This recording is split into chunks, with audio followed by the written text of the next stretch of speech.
When Dr. Malik Carter, a successful black heart surgeon, stops in a small town for a quiet meal, he's confronted by Luke Redford, the arrogant son of the mayor, who spews racist remarks and challenges Malik's presence. What begins as microaggressions escalates into harassment, threats, and an unjust campaign led by corrupt police officers who target Malik without cause. With systemic racism in America on full display, Malik faces a town controlled by privilege and prejudice, forcing him to confront a deep-rooted abuse of power that refuses to let him walk away unscathed. Camille Harris pulled her car into the nearly empty lot of Copper Pines Diner. The neon sign flickered faintly against the dusky sky, its buzzing hum barely audible through her closed windows. It was late. Too late really for dinner. But tonight felt like one of those days she needed greasy food and coffee to reset her mind. Sliding out of her car, Camille ran a hand over her tired face. The hours she spent in the ER had been grueling, stitching up injuries and delivering bad news, a heart surgeon by profession, and the only black doctor in Millbrook County Hospital. Camille had long grown used to proving her worth. Tonight, though, she was off the clock, just another woman craving pancakes and a moment of quiet. Inside, the diner was dim and empty, except for a man leaning against the counter, his expensive suit wrinkled as though he'd been slouched there for hours. He turned at the sound of the door creaking open, his glass of bourbon reflecting the low light. His smile was slow and mean, like he already knew more about her than she wanted to share. "Didn't expect company this late?" the man drawled, his voice slurring just enough to reveal he wasn't on his first drink. Camille ignored him, sliding into a booth in the corner. She had no interest in small talk tonight. The waitress, a tired woman named Doris, who always worked nights, shuffled over with a notepad. "Coffee?" she asked, her voice soft. "Please, and some pancakes, extra syrup," Camille replied with a small smile. Before Doris could leave, the man at the counter chimed in again, louder this time. "Hey, sweetheart, don't I know you from somewhere?" Camille's spine stiffened, but she didn't look up. She'd dealt with this kind of arrogance before. The slurred confidence, the entitlement that came with wealth and power. Small-town men with big egos were rarely her problem. Until they decided to make themselves one. "Don't think so," she replied curtly, eyes on her menu. The man laughed, a low rumble of mock amusement. "Nah, I know you. You're that doctor, right, Camille Harris?" The way he said her name twisted something in her gut, a combination of recognition and challenge. Camille glanced up then, finally meeting his gaze. His blonde hair, expensive watch, and smug smirk all clicked into place. Luke Mathers, the mayor's son. And from what Camille knew, trouble followed him like a shadow. "I didn't realize the ER ran so late," Luke continued, picking up his bourbon and sauntering toward her booth. "But I guess when you're trying to prove yourself, you have to work extra hard, huh?" Camille set her menu down slowly. "I'm just here for pancakes, Luke. Maybe you should stick to your drink." His smirk widened, as if her calm only fueled his need to needle her. "Relax, I'm just saying. Seems exhausting always being the one who doesn't belong." Doris returned with Camille's coffee, and Camille shot her a tight smile. "Thanks, Doris." But as the waitress retreated, Luke leaned in closer. The smell of bourbon clung to him like cheap cologne. "What's it like anyway, being the charity case everyone pretends to respect?" Camille froze mid-sip, the coffee's heat forgotten as anger flashed through her veins. She set the cup down, careful and deliberate, before looking up at him. "What's it like?" she said quietly. "Knowing the only reason people tolerate you is because of your last name?" The smirk vanished, his face hardening instantly.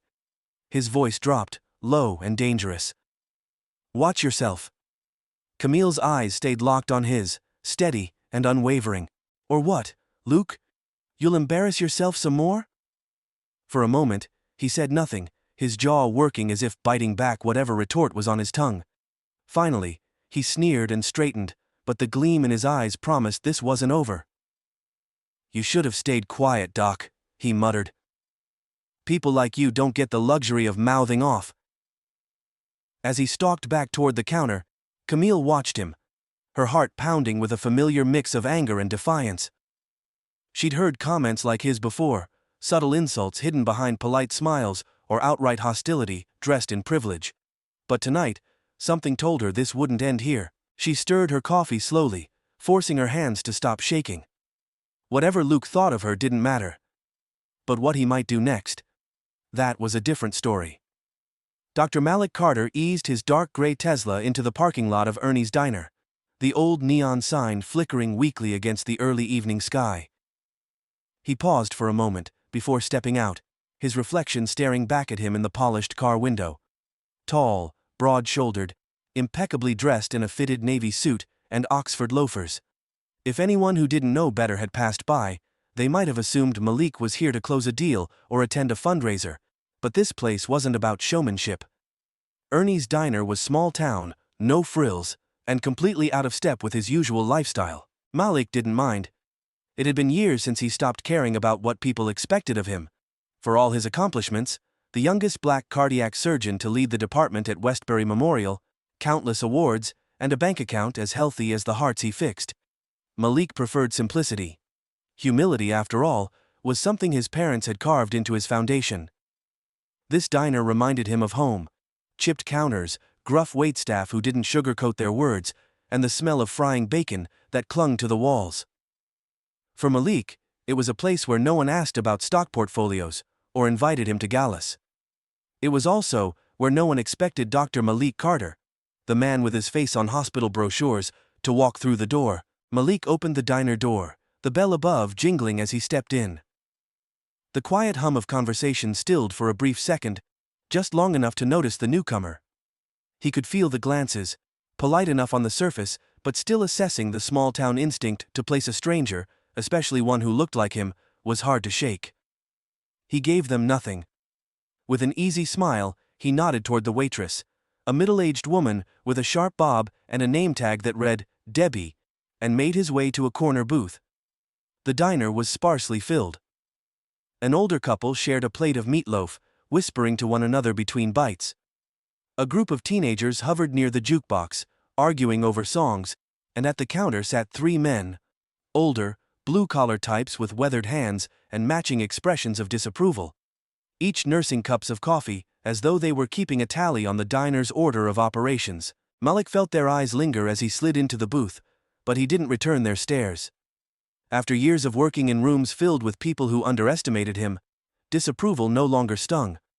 Debbie shuffled over with a notepad, a tired smile tugging at the corners of her mouth. "Evening sugar coffee?"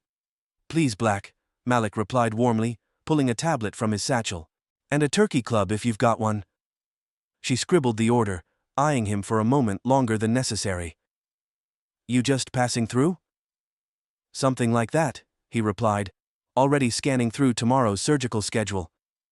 Debbie lingered for another second before she nodded and headed back toward the kitchen. "Strange seeing someone dressed like that here," one of the men at the counter muttered. His voice was low, but in the quiet space, it carried just enough. Malik didn't flinch. He kept his focus on the tablet, though the words on the screen blurred slightly as irritation pressed behind his calm facade. He'd heard it all before. Sometimes whispered, sometimes not. Strange, out of place. Always a step away from the words they didn't want to say out loud.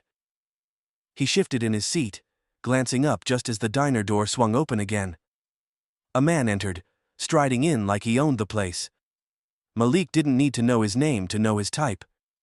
The expensive watch on his wrist, the cocky grin, and the way the air seemed to thicken with his presence, it was the signature of someone who never had to fight for respect.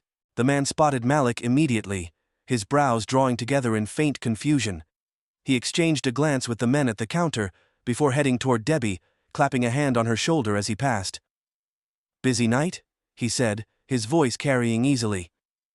"Not much tonight, Mr. Redford," Debbie replied, her tone deferential in a way it hadn't been with Malik. Redford. Malik tucked the name away. It wasn't a surprise. In towns like these, names carried weight. A last name like Redford probably unlocked doors that others had to fight to open. Malik kept his eyes on the tablet as Redford turned toward him, but he could already feel the weight of his gaze. "Don't recognize you," Redford said suddenly, the edge of a challenge in his voice. Malik looked up, meeting his eyes with polite disinterest.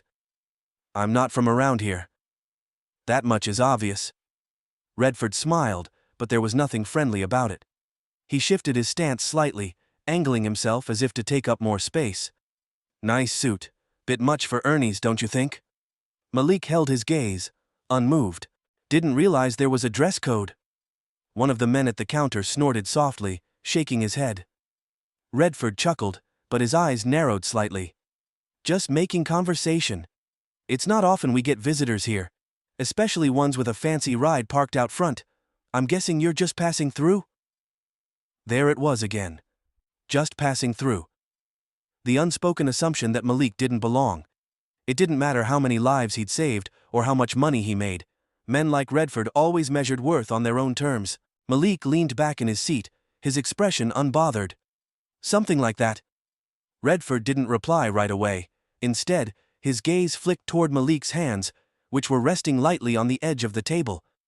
Malik could almost feel the gears turning in Redford's mind, trying to place him, to categorize him into something familiar. Doctor, Malik said finally, filling the silence. Dr. Malik Carter. For a second, Redford blinked, the title catching him off guard. Doctor, huh? Heart surgeon, Malik clarified, giving nothing else away. Redford's smirk faltered, but he recovered quickly. Must be doing well for yourself. Malik didn't reply, letting the comment hang. Debbie reappeared then, setting a steaming cup of coffee on the table with a quiet clink. She glanced nervously at Redford, before shooting Malik an apologetic smile. Turkey Club will be out soon. Thank you, Malik replied, his voice warm again. Redford lingered for another moment, as though he was still trying to figure out what to do with him. Malik had seen it 1,000 times, the quiet confusion of a man confronted with something he couldn't neatly fit into his worldview. Well, enjoy your meal, Doctor, Redford said at last, the emphasis sharp and mocking. He turned on his heel and walked back toward the counter, exchanging a few low words with the other men. Malik watched him go, his grip tightening briefly around the coffee cup before he forced himself to relax. He'd come here for quiet, but it was clear tonight wouldn't give him that. The tension in the room was subtle, but it pressed against him like humidity in the air. You don't belong here. The words hadn't been spoken, but they didn't need to be. Malik let out a slow breath, sipping his coffee as he focused on the sound of the jukebox crackling to life in the corner. It was an old song, something soulful and familiar, a reminder of the childhood nights spent with his parents swaying to the same tune in their small kitchen. He closed his eyes for a brief moment, shutting out the weight of the stares, the whispers, the unspoken challenges. People like Redford couldn't rattle him.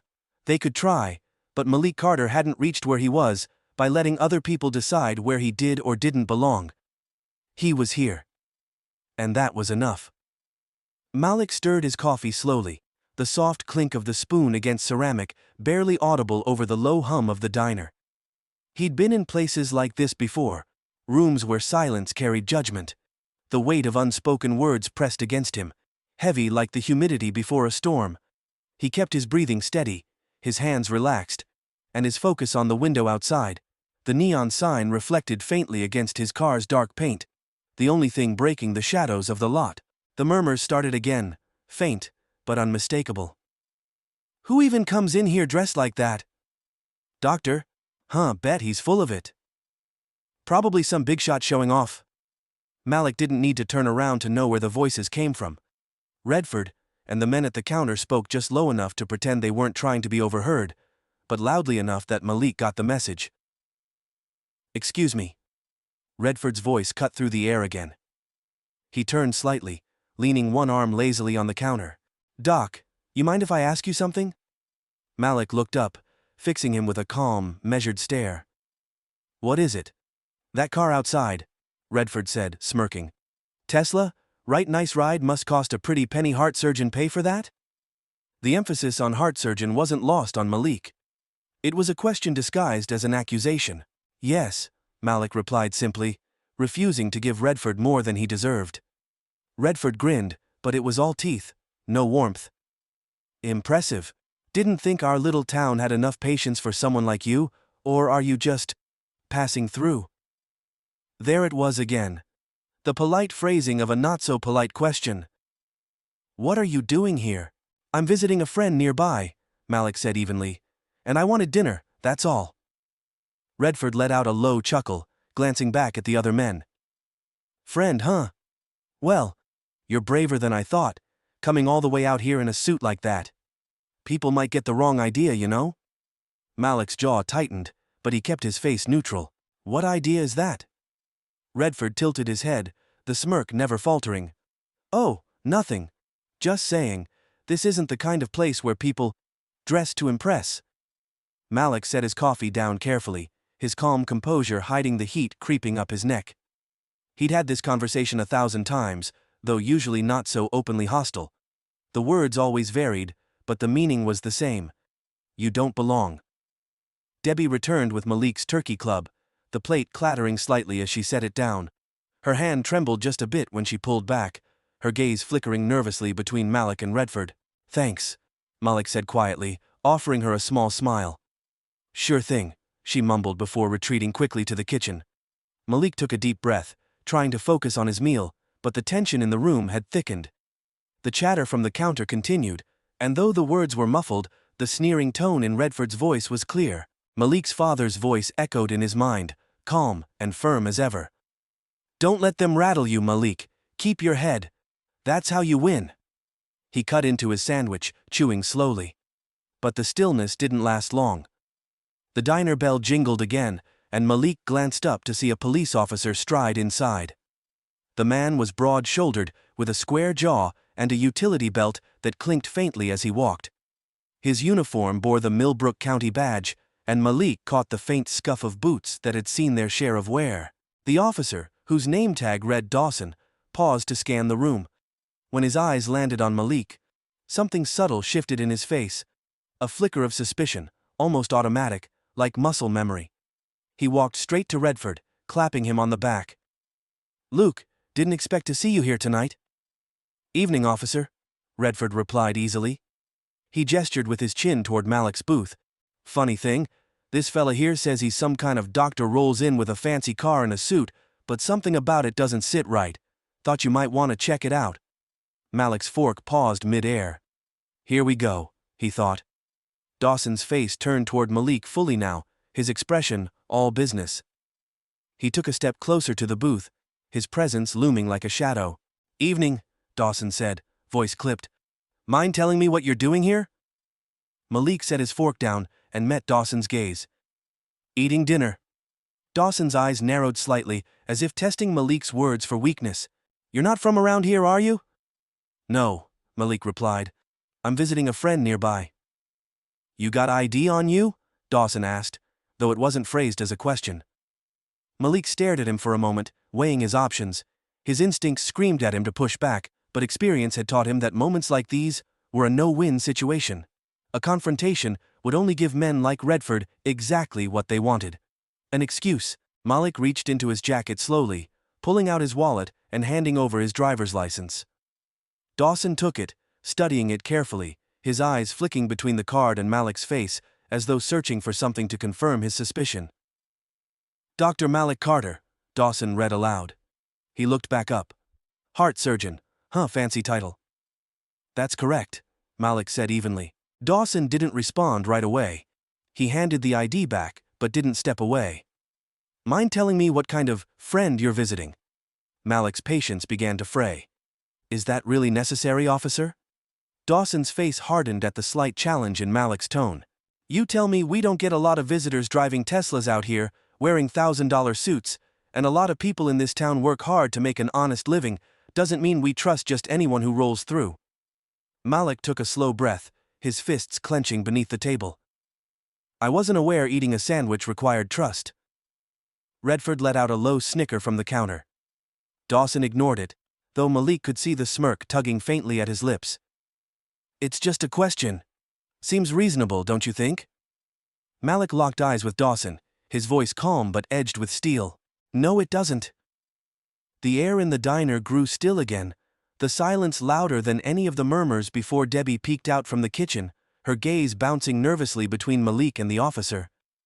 Dawson tilted his head slightly, sizing Malik up as though waiting for him to cross a line. For a moment, it felt like the room held its breath. Then, without another word, Dawson stepped back, giving a curt nod. Enjoy your meal, doctor. He turned on his heel and walked back toward Redford, muttering something Malik couldn't quite hear. Redford laughed, loud enough to make sure Malik heard it this time. Malik forced himself to sit still, to take another slow bite of his sandwich, though the food tasted like ash in his mouth. His heart thudded in his chest, not from fear, but from anger, the kind that simmered just beneath the surface, burning quietly. Calm, he reminded himself. Stay calm. The voices at the counter grew louder again, but Malik tuned them out. He focused on his breathing, on his father's voice echoing once more. Don't let them see you break. That's how they win. Minutes passed before Malik set down his fork, half his sandwich still untouched. The coffee had gone cold. He stood, pulling out his wallet and leaving a 20 on the table. He didn't bother saying goodbye to Debbie or acknowledging Redford's smug grin. As Malik stepped back into the evening air, he let the door swing shut behind him, the bell's cheerful jingle a sharp contrast to the tension he carried out with him. He paused at his car, hands braced on the roof as he stared at the ground, forcing the anger to settle. He was used to this, used to being questioned, doubted, forced to explain himself in ways no one else had to. But being used to something didn't make it hurt any less. As the diner door opened again behind him, Malik didn't look up. Redford's voice rang out across the lot, casual and mocking. Safe travels, Doc. Don't let the road take you too far from your fancy car. Malik straightened slowly, his face unreadable, as he opened the door to his Tesla and slid inside. The leather seat cradled his weight as he started the engine, the soft hum filling the quiet car. He gripped the steering wheel, staring straight ahead, as Redford's laughter echoed faintly in the distance. Malik didn't drive away immediately. Instead, he sat there, letting the engine idle as his anger slowly cooled. You're not done here, Redford, he thought. And for the first time that evening, Malik allowed himself a small, determined smile. This wasn't over. Malik gripped the steering wheel of his Tesla, his knuckles white against the smooth leather. The hum of the engine had faded into the background, replaced by the rhythm of his own breath, slow and deliberate. Redford's mocking voice still echoed in his head, clinging to his thoughts like oil. Safe travels, Doc. It wasn't just the words. It was the smirk, the arrogance. The way men like Redford wore their privilege like a crown, confident they'd never face consequences for the havoc they wreaked. Malik had seen it his whole life. People who expected the world to bend for them, trampling over anyone who dared to stand upright. But tonight wasn't about just words or a smirk. Malik's instincts told him that Redford wasn't finished. The man had a gleam in his eye that promised something more, something Malik couldn't quite pin down yet. He sighed, his fingers loosening on the wheel. Go home, Malik, his rational voice whispered. Let it go.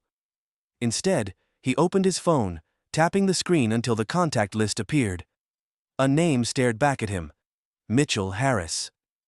Mitchell was an old classmate of Malik's from college, one of the few people he trusted in this part of the state. These days, Mitchell wore a badge and carried a title, Captain Harris, head of Millbrook PD's Internal Affairs Division. A good cop in a sea of mediocrity. Malik hesitated, thumb hovering over the call button. His gut told him he'd need Mitchell's help before the night was over. Finally, he tapped the screen. It rang twice before Mitchell's voice came through. Harris speaking. Mitchell, it's Malik. A pause. Then, Malik. You okay, man? It's been a while. Yeah, I'm fine, Malik said, though his tone betrayed the truth. Listen, I'm in Millbrook tonight. Ran into someone named Luke Redford. Does that name ring a bell? Mitchell's voice darkened. Redford. He's the mayor's son, local big shot, unofficial town nuisance. Why, what happened? Nothing yet, Malik replied, choosing his words carefully. But I have a bad feeling he came after me in a diner tonight. Subtle, but pointed. I think he's looking for trouble. Mitchell's sigh crackled over the line. Damn it! What did he say? It's not what he said, it's how he said it, and the way he brought a cop, Dawson, into it. Dawson asked for my ID like I was some kid breaking curfew. That's Redford for you, Mitchell muttered. He's been untouchable since high school. His father shields him from everything, and half the department bends over backward to keep him happy. Dawson's one of his boys. He'll do whatever Redford asks. Good to know. Malik's voice hardened. If anything happens tonight, Mitchell, I want someone I trust to hear about it first. Mitchell's tone grew serious. "You're not thinking of poking the bear, are you?" "I don't have to," Malik replied. "He's already poked me." "Malik, listen." But Malik had already hung up. His pulse thrummed beneath his skin, an undercurrent of anger and unease. He couldn't shake the feeling that this wasn't over. And he was right. Malik had just pulled onto the main road when the blue and red glow of police lights flared to life behind him. The sirens wailed, slicing through the quiet night like a blade. He glanced in the rearview mirror, dread pooling in his chest. A Millbrook patrol car was tailing him, its lights flashing insistently. Malik's jaw tightened as he slowed to a stop on the gravel shoulder, his mind already calculating his next moves. "Stay calm," he thought. "Document everything." The officer emerged from the patrol car, his silhouette outlined against the blinding lights. It wasn't Dawson this time. This officer was taller, stockier, his name badge barely visible as he approached Malik's window. "License and registration," the officer barked as Malik rolled the window down. "May I ask why I'm being pulled over?" Malik replied, keeping his tone steady. "License and registration," the officer repeated, his voice sharper. Malik complied, handing over his documents with deliberate slowness. "Is there a reason you stopped me?" The officer studied Malik's ID, his lip curling faintly. "You were driving erratically. That's enough reason for me." "Erratically?" Malik's eyebrows lifted, disbelief lacing his words. "I wasn't speeding or swerving." "You arguing with me?" The officer's tone turned hard, a challenge hanging in the air. Malik bit back his response. He knew where this was going. Any protest, no matter how reasonable, would only escalate the situation. "No, sir." The officer stepped back. "Step out of the car." "On what grounds?" Malik demanded, his composure cracking. The officer's hand dropped to his belt, hovering near his holster. "I said, step out of the car." A chill ran down Malik's spine, but he complied, keeping his hands visible. As he stood on the gravel, the officer circled him like a predator, the blinding headlights turning the night into an interrogation room. "What's in the trunk?"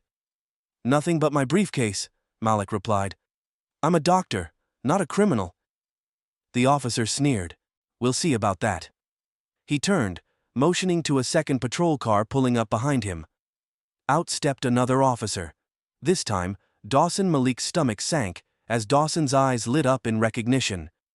"Well, look who it is," Dawson said, his voice dripping with false surprise. "Dr. Carter didn't expect to see you again so soon." "I'm not sure what you expect to find," Malik replied coldly. Dawson smirked. "Maybe nothing. Maybe something you wouldn't mind if we had a look around, would you?" "You don't have probable cause," Malik shot back, his patience thinning. "That's so." Dawson stepped closer, his hand brushing against Malik's shoulder as though testing him. "A man like you, driving through town late at night, who knows what you might be hiding?" Malik's fists clenched at his sides, his breath shallow as his anger finally burned through the surface. "A man like me?" "Relax, Doc." Dawson grinned, mock innocence dripping from every word. "You've got nothing to hide, right? Then let us take a look." "They want a reaction," Malik realized. "They want me to lose control." He took a deep breath, forcing the tension from his shoulders. "Call your captain," Malik said. "Mitchell Harris. He'll want to hear about this." Dawson's smirk faltered just slightly. The other officer glanced between the two of them, uncertain now. "You heard me?" Malik pressed, his voice steady. "Call Captain Harris." Dawson stepped back, his jaw tight for a moment. It seemed as though he might refuse, but then he exchanged a glance with his partner.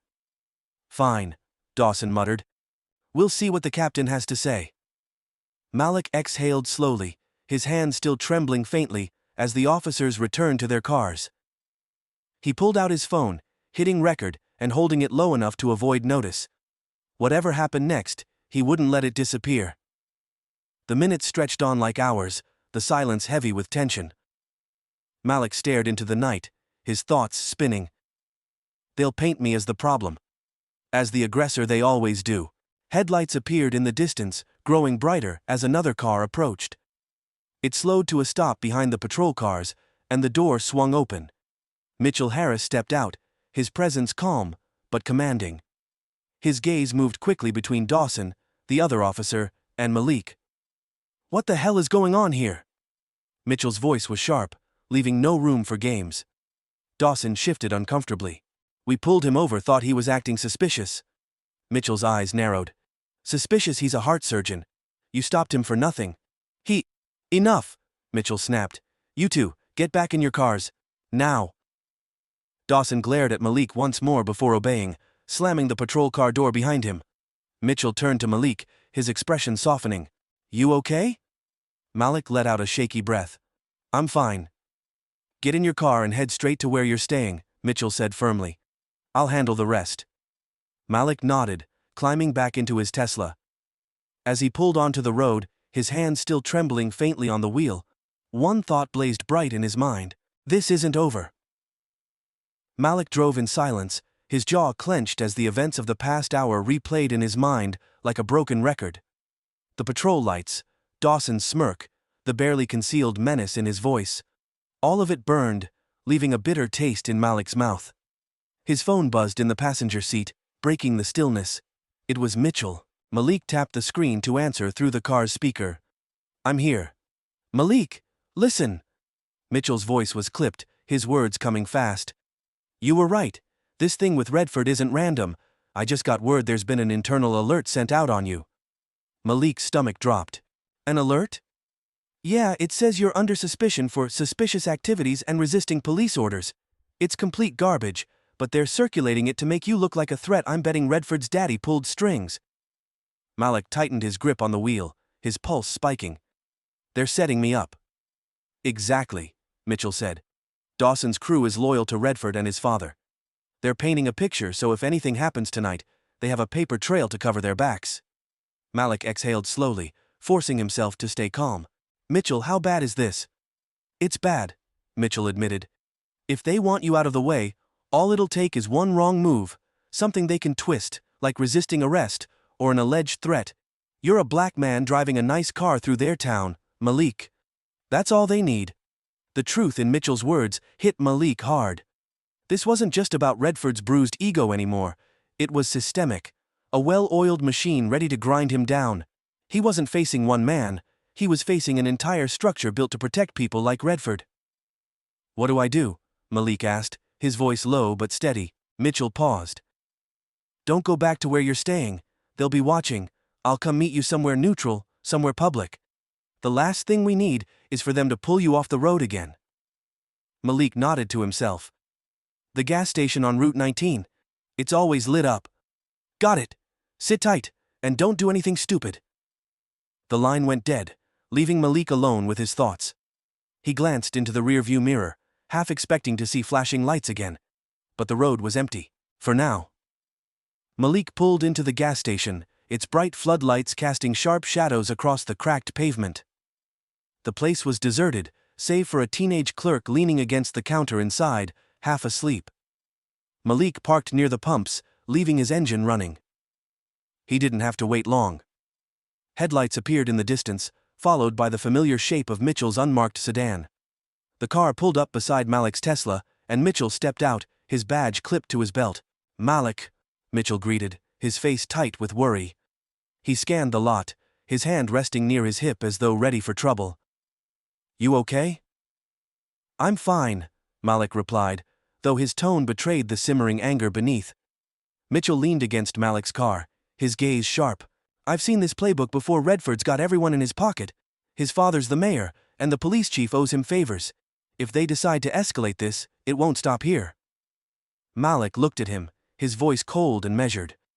"So what do I do? Just let it happen?" Mitchell shook his head. "No. You document everything. You record every interaction, every threat, and every lie they tell. They're counting on you to lose your cool, because that gives them leverage. Don't give it to them." Malik exhaled sharply, running a hand over his face. "You realize how insane this is, right? I haven't done anything. Nothing."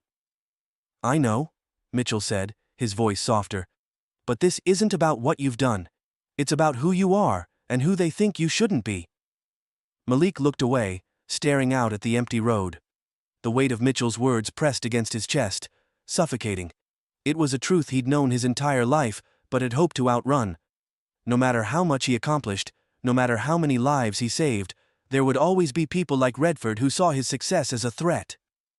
His phone buzzed again, jolting him back to the moment. It was a text. Unknown number. "You should have stayed quiet last warning." Malik's blood ran cold. He turned the screen toward Mitchell. "This just came through." Mitchell's expression darkened. "Redford." "I'm not running from this," Malik said, his voice like steel. "Not anymore." Mitchell frowned. "Malik, listen to me." Before he could finish, a pair of headlights swung into the gas station, tires screeching against the pavement.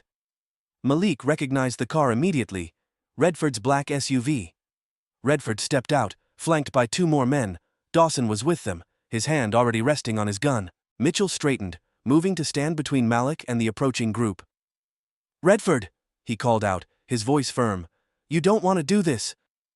Redford ignored him, his eyes locked on Malik like a predator. He stopped a few feet away, his grin sharp and dangerous. Well, look who decided to stick around." "I told you this wasn't over," Redford continued, his voice carrying across the lot. "You think you're better than us rolling in here with your fancy car, acting like you own the place?" Mitchell stepped forward. "Back off, Redford. You've made your point." But Redford didn't back off. Instead, he gestured to Dawson. "Officer, isn't this the guy who resisted your orders earlier tonight?" Dawson's smirk widened. "Sure is. And from where I'm standing, he looks like he's loitering pretty suspicious, wouldn't you say?" "This is harassment," Mitchell snapped, his voice rising. "Back down before you cross a line you can't come back from." Redford ignored him, his gaze still on Malik. "See, here's the thing. Doc men like you don't get to walk into places like this and act untouchable. I don't care what you do, or how much money you've got. You don't belong here." Malik stepped forward then, his voice calm but thunderous. "You think you can scare me?" Redford's smile faltered just slightly. Malik took another step closer, his towering presence forcing Redford to shift back instinctively. "You've spent your life hiding behind your name, your father, and people like him," Malik said, his voice steady. "But you don't scare me, Luke. You're just a bully who thinks the world owes him something, and I don't owe you a damn thing." Redford's face twisted with anger. "You're going to regret that." "Enough," Mitchell barked, pulling his badge from his belt. "I'm Captain Harris, Millbrook PD. This ends now, Redford. Get back in your car and leave before I start writing reports." Dawson hesitated, clearly thrown off by Mitchell's presence. Redford, however, was far less willing to back down, his jaw clenched, and for a moment, it looked like he might say something else. But then, he turned sharply, spitting onto the pavement at Malik's feet. "This isn't over, Doctor." With that, Redford climbed back into his SUV, slamming the door. Dawson and the others followed, their tires screeching as they peeled out of the lot and disappeared into the night. Mitchell let out a long breath, turning back to Malik. "You okay?" Malik stared after the SUV, his face set like stone. "Yeah," he said softly. "But he's right." Mitchell frowned. "About what?" Malik's gaze hardened, his voice low. "This isn't over." Malik didn't sleep that night. Every time he closed his eyes, Redford's smug face appeared, Dawson's hand lingering near his holster, and Mitchell's warning echoing in his head. The system was rigged, and it had turned its sights on him. But Malik wasn't backing down. He spent the early hours gathering every bit of evidence he could. Phone recordings, text messages, his video of Dawson's harassment at the gas station, and sent it all to his lawyer in the city. He drafted a detailed statement, outlining every interaction, every threat. Malik knew Redford wouldn't stop until he'd pushed Malik into a corner. So Malik decided to step out of the corner. By sunrise, his course of action was clear. He needed to confront this head-on, make it public, undeniable. He wasn't going to let Redford, his father, or their loyal officers bury him quietly under lies and intimidation, and he knew exactly where to find them. The Millbrook Town Hall was a towering relic of red brick and white columns, its grandeur a constant reminder of who held power here.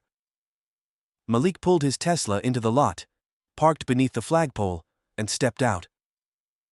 The morning sun reflected off his car, but Malik barely noticed. His focus was on the cluster of vehicles parked near the entrance, including Redford's black SUV and 2 patrol cars. They were already inside. Adjusting his suit jacket, Malik walked toward the building, his footsteps measured and purposeful. Each step felt like defiance, each breath a quiet declaration. Inside, the air was heavy with murmured conversations. Town council meetings were routine affairs, filled with mundane budget discussions and small-town politics. But today, the energy was different. Malik could feel the whispers ripple through the room as he entered. He spotted Redford immediately, lounging near the front with Dawson standing a few feet away. Redford's lazy grin faltered when he saw Malik, replaced with something colder. Malik ignored him. He scanned the room and found who he was looking for. Mayor Thomas Redford, Luke's father. The man was tall and silver-haired, his tailored suit an echo of his son's arrogance. He sat at the council table, speaking to a small group of men who laughed a little too loudly at his jokes. Malik strode to the front of the room, his voice carrying with calm authority, "Mayor Redford." The laughter stopped. All heads turned toward Malik. The mayor's smile didn't falter, but his gaze sharpened. "Dr. Carter," he said smoothly, "what brings you to our humble meeting this morning?" "I think you know," Malik replied, his voice steady. He turned to face the room. "There's something this town needs to hear." Redford stood from his chair, his expression darkening. "Dr. Carter, this is not the time or place." "You made it the time and place," Malik cut him off, his voice ringing with controlled power. "When your son decided I didn't belong in your town, when your officers harassed me without cause, and when you chose to let it happen." The silence was deafening. The audience, council members, residents, and even a few local journalists, shifted uncomfortably, glancing at one another. Redford's face flushed red. "You're making baseless accusations," the mayor snapped, his voice cracking just slightly. "I'm making facts," Malik replied. He pulled his phone from his pocket, holding it up. "Here's the recording of your officer Dawson stopping me without cause. Here's the text your son sent me. You should have stayed quiet." He tapped the screen, and Redford's voice rang out from the speakers. "Men like you don't get to walk into places like this and act untouchable." A ripple of shock moved through the crowd. Eyes turned to Redford, his expression frozen in fury. "This is ridiculous," Luke Redford barked, shoving out of his chair. "He's lying." Malik turned toward him, his composure unshaken. "Am I, or are you just afraid people are finally seeing you for who you really are?" "You don't get to come here and make demands," Luke spat, his voice rising. "You think you can walk into this town, this room, and pull this nonsense. You don't matter here." Mayor Redford shot his son a sharp look, but the damage was done. Malik stepped closer to Luke, his calm presence eclipsing Luke's frenzied bravado. "That's where you're wrong. I matter. People like me matter, and no amount of threats, lies, or bullying will change that." Luke's fists clenched at his sides, his face a mask of rage. For a moment, Malik saw the shift, the man's composure cracking entirely as his true nature came pouring through. "You're a nobody," Luke hissed through gritted teeth. "No one's going to believe you over us." "Then let's see if that's true," Malik replied. He turned back to the room, his voice carrying. "I'm not leaving until this gets addressed. I will bring every piece of evidence I have to the State Board, the Attorney General, and the media if I have to. Your intimidation ends now." The mayor shot up from his chair, his voice thundering. "That's enough." "No," Malik said firmly. "It's not. You've let your son, your officers, and your power run unchecked for too long. That ends today." The mayor's face turned a dangerous shade of red as he pointed toward the door. "You need to leave." Malik didn't move. "I'm not leaving. If you want me out, you'll have to drag me out." The room was so still that the sound of Luke's voice rang out like a gunshot. "Fine." Luke charged forward, his anger erupting into action. Malik barely had time to brace himself before Luke's hand shot out, shoving him backward. Malik stumbled, but caught himself, straightening as gasps rang through the room. "Luke!" the mayor barked, but his voice was drowned out by the murmurs now turning to outrage. Mitchell appeared then, moving through the crowd like a force of nature. "Enough!" he roared, his badge gleaming in the light. "Luke Redford, step back!" Luke turned to him, breathing hard. "You can't talk to me like that." "Yes, I can," Mitchell snapped, his voice razor-sharp. I'm placing you under arrest for assault. And you, Mayor Redford, this is going on record." "This is absurd!" the mayor shouted, but his voice sounded hollow now, desperate. "Mitchell, you'll regret this!" "No," Mitchell replied, stepping toward Luke and pulling handcuffs from his belt. "What I regret is how long you've gotten away with this." Luke struggled briefly as Mitchell locked the cuffs around his wrists, his face twisting with humiliation and disbelief. "This isn't over!" Malik watched it all unfold, his breathing finally steady. He felt the weight lift slightly, though he knew this was only the beginning. He turned toward the crowd, seeing the whispers turn into hushed conversations, eyes darting between him and the Redfords. The truth was out now. It couldn't be buried under their power or privilege. As Mitchell guided Luke toward the door, Malik caught his eye. "You okay?" Mitchell asked quietly. Malik nodded. "I'm not done yet." Mitchell smirked faintly. "Good, neither am I." The town hall erupted into chaos behind him as Malik stepped outside, the fresh air filling his lungs. He stood for a moment, staring at the rising sun breaking through the clouds. For the first time in hours, Malik allowed himself to breathe. He'd taken his stand, he'd forced them into the light. But as he watched reporters already start to gather near the building, Malik knew one thing for certain. The real fight had only just begun. Malik stood in the center of Millbrook's police station lobby, his jaw set like granite. The space was quiet, eerily so, save for the hum of fluorescent lights overhead and the occasional shuffle of paper behind the reception desk. He shouldn't have come here, but Redford and his crew had left him no choice. After the gas station, after the threats, and after Mitchell confirmed the so-called suspicion notice that had been quietly filed on him, Malik knew the fight wasn't over. If he let this go, they'd bury him, make him a cautionary tale for anyone who didn't belong. So he came to face them head-on. "Can I help you?" The receptionist, a tired-looking woman in her late 50s, barely glanced up from her computer. "I'm here to speak with Officer Dawson," Malik replied calmly. "And while you're at it, let Redford know I'm here too." The woman hesitated, finally looking up. She eyed him carefully, her lips pressing into a thin line as recognition flashed in her gaze. "I'm not sure that's—" "Tell them," Malik interrupted, his voice steady. "I'll wait." The woman sighed, picked up the phone, and murmured something he couldn't hear. Malik turned, planting himself in the center of the room. Sunlight streamed through the glass doors, casting long shadows on the tiled floor. He knew what was coming, and he'd be ready. The door to the back office burst open a few minutes later. Officer Dawson emerged first, his heavy boots thudding against the tile.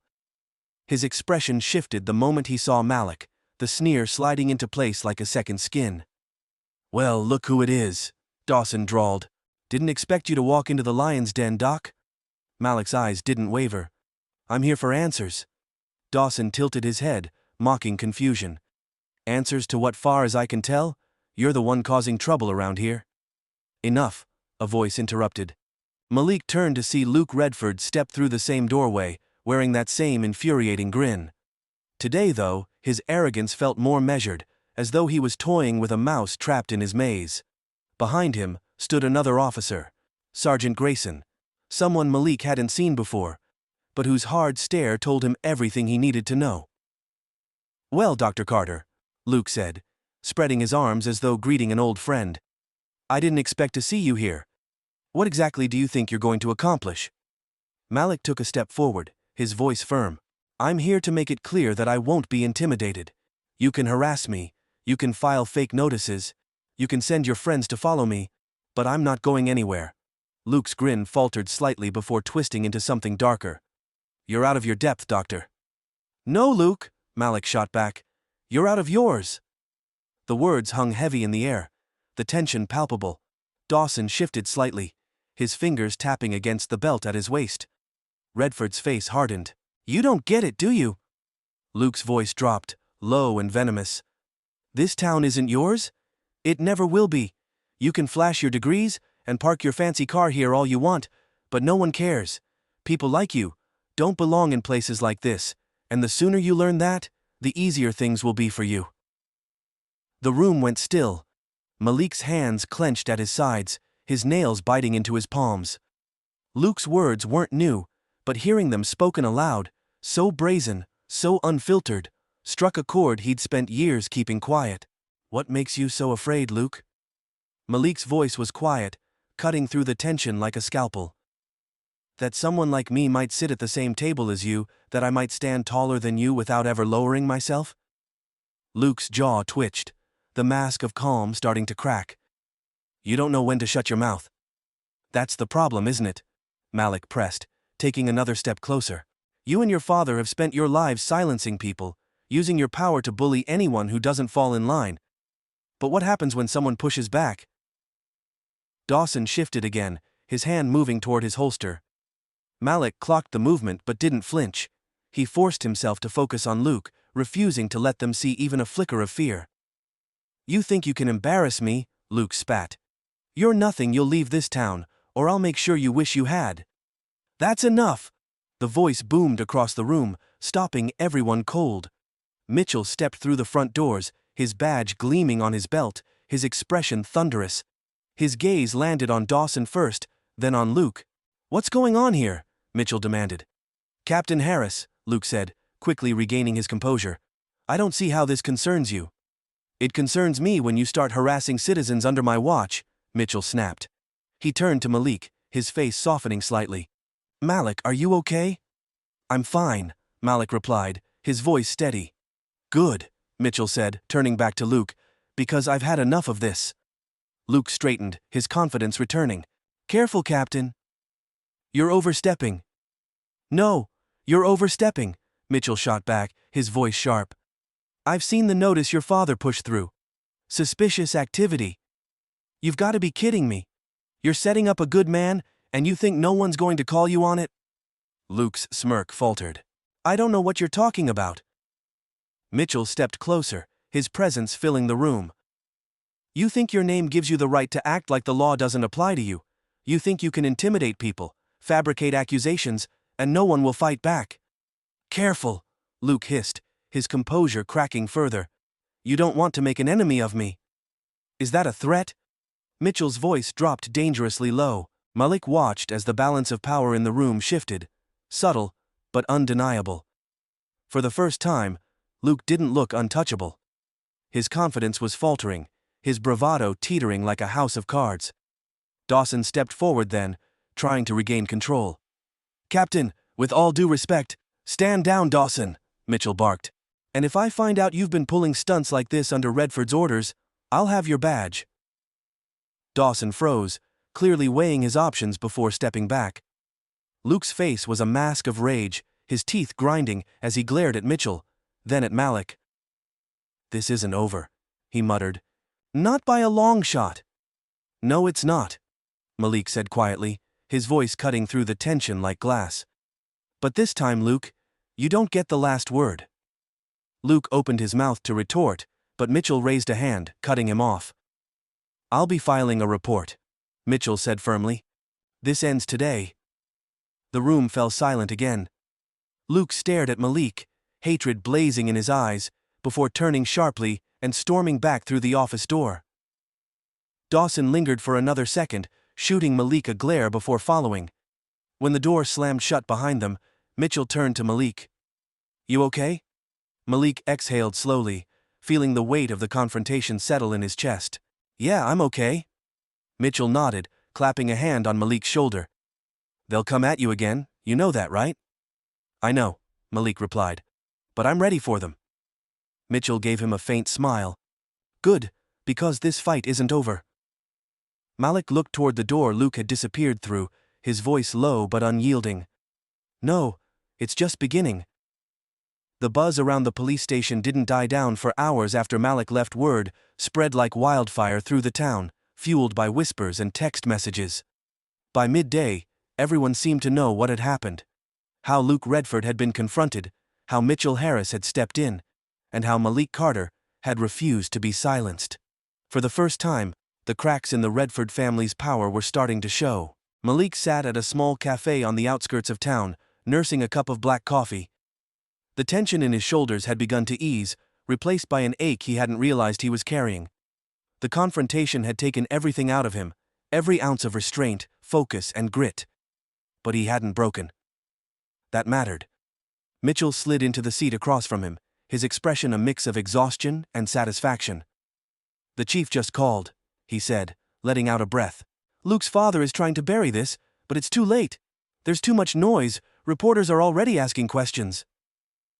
Malik raised an eyebrow. "Reporters?" Mitchell nodded, a faint smile tugging at his lips. "Somehow," he glanced meaningfully at Malik's phone, "the recordings you took ended up with a couple of news outlets. By tonight, the mayor won't be able to sweep this under the rug." Malik leaned back, the weight of the moment settling over him. He hadn't planned on sending those recordings so quickly, but when he left the station earlier, he'd realized something. This fight wasn't just his anymore.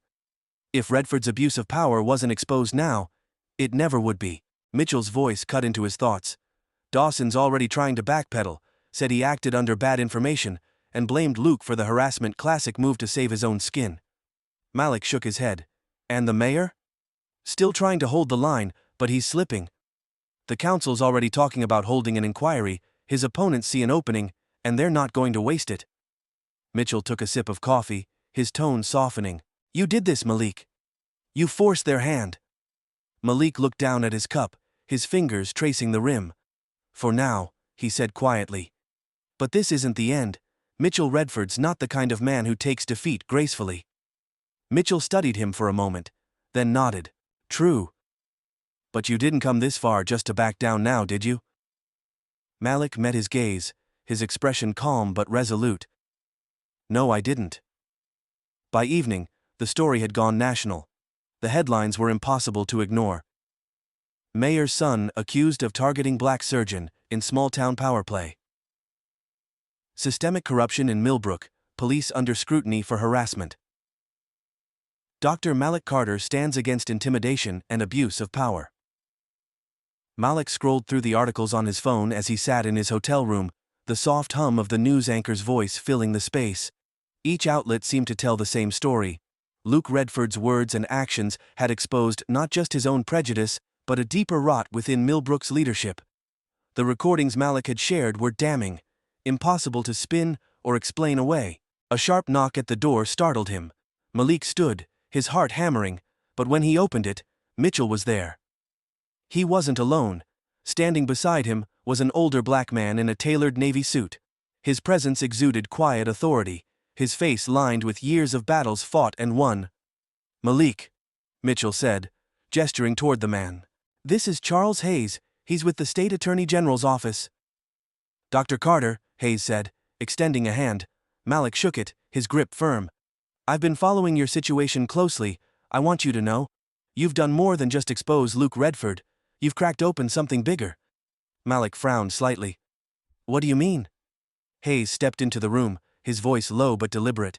"Your recordings and testimony have given us what we need to start investigating Millbrook's leadership, specifically the mayor's office and its ties to the local police. There have been rumors of corruption for years, but no one's ever come forward with enough evidence to act on it." Malik's breath caught as the words settled in. "And now?" Hayes smiled faintly. "Now we have enough to launch a formal inquiry." Mitchell leaned against the wall, arms crossed. "They won't be able to bury this one, Malik. Not with the state involved.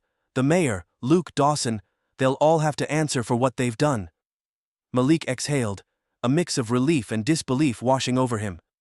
He had spent the past 24 hours feeling like a man alone in a storm, bracing himself against forces far greater than him.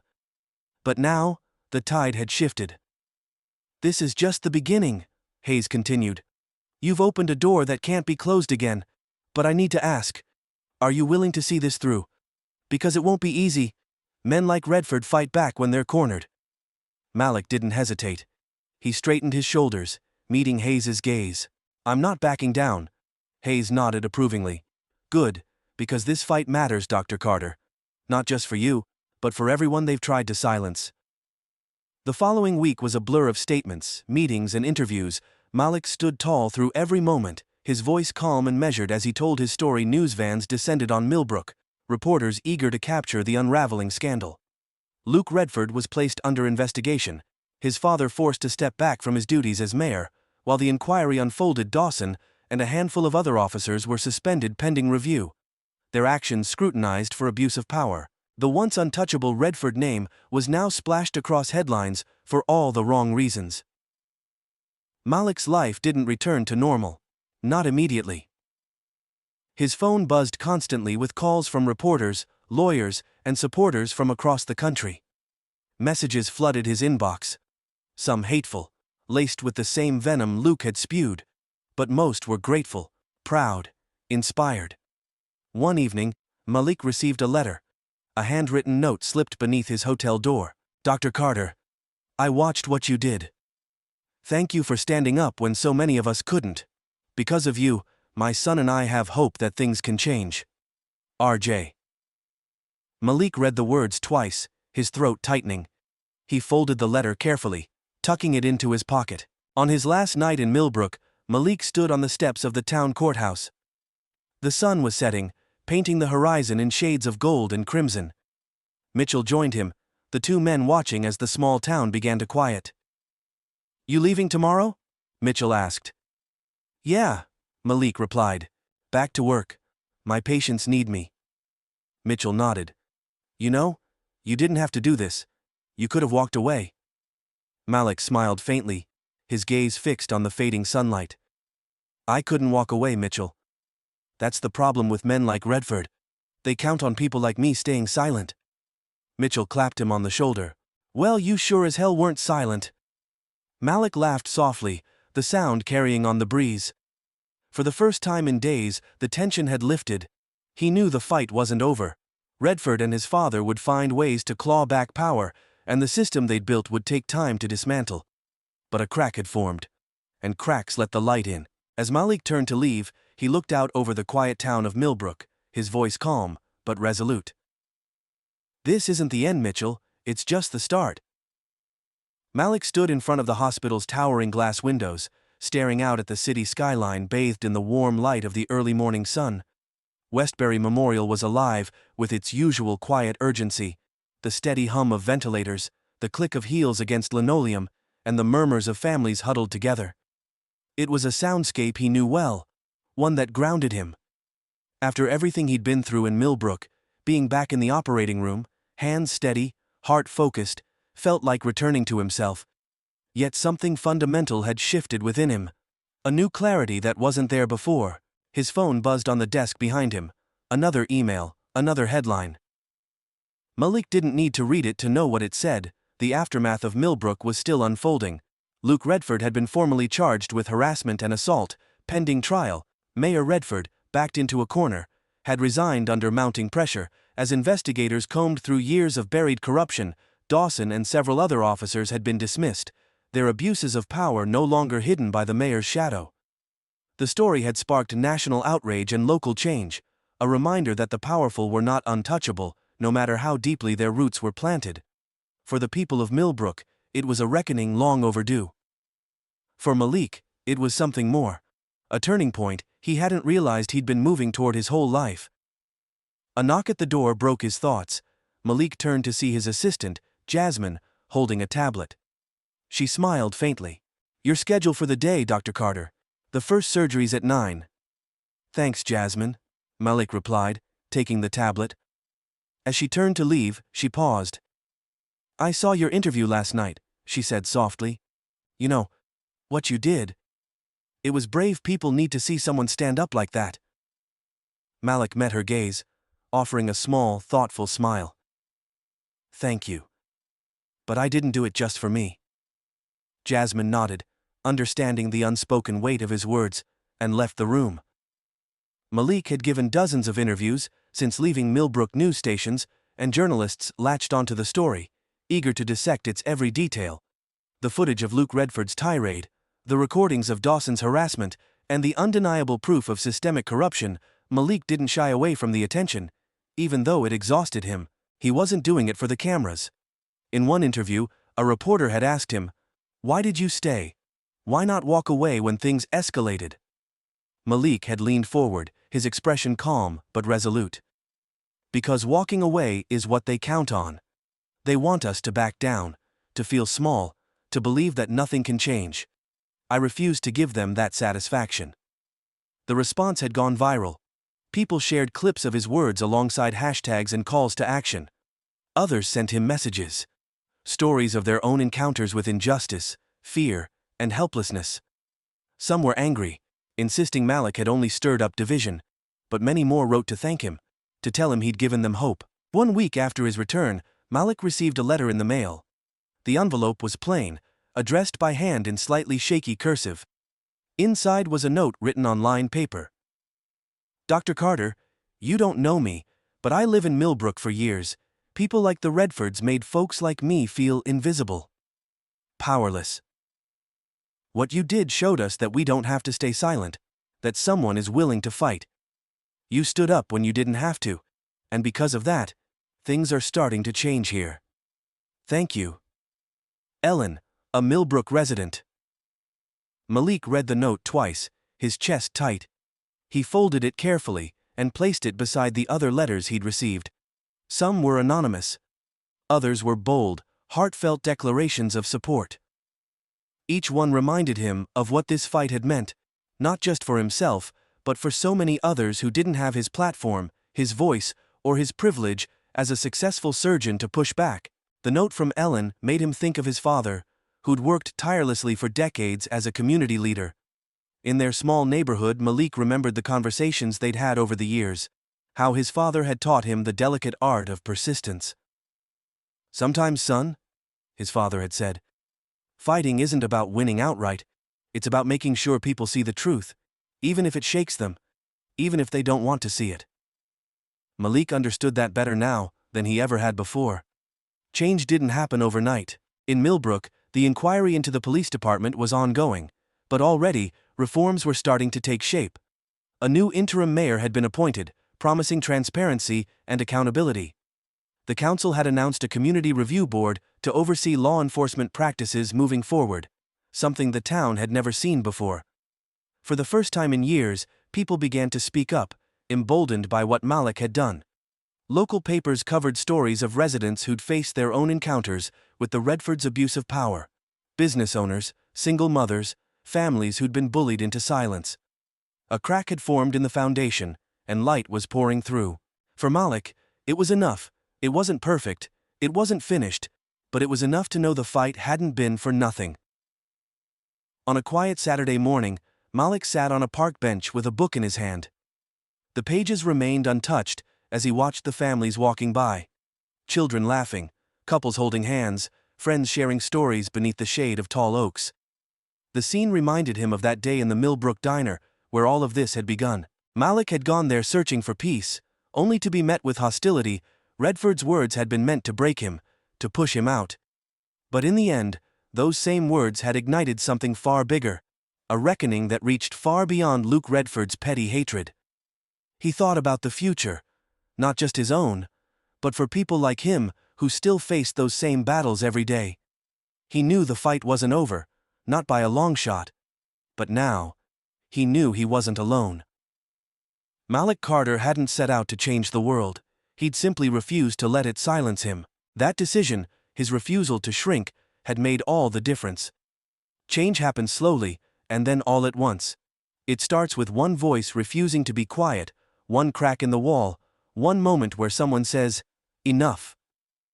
Those were the words Malik had shared in his last interview, before stepping back from the spotlight. He hadn't given them for himself. He'd given them for the countless people who might one day face their own Redfords, their own battles. As Malik sat on that park bench, surrounded by life and light, he felt something he hadn't felt in weeks. Peace. He didn't know what the future would hold, but he knew this. The next time someone like Luke Redford tried to push someone down, they wouldn't just face one man, they'd face a movement, one voice at a time, refusing to be silenced. And that, Malik thought, as he closed his book and stood, was enough to keep fighting for.